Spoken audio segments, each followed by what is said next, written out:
Who would win in an epic face-off, the mighty elephant or the fierce tiger? In one corner we have the elephant, nature's bulldozer. Weighing up to 12,000 pounds, it's like a walking tank. With tusks that can gore and a trunk that can topple trees, it's not messing around. And in the other corner meet the tiger, stealthy, powerful, and oh so sneaky. Weighing around 600 pounds, it's a master of the ambush.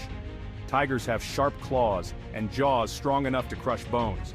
So who wins this clash of titans? Well, in a straight-up fight, the elephant's sheer size gives it an edge, so elephant will win. But remember, tigers are smart hunters. They usually avoid fights they can't win. In the wild, it's all about survival, not showdowns. Elephants and tigers usually steer clear of each other. Each one plays a vital role in their ecosystem, and balance is key. So, while we might not see an elephant-tiger smackdown anytime soon, it's fun to imagine, right? Who's your money on? Let us know in the comments below. Catch you next time for another wild adventure.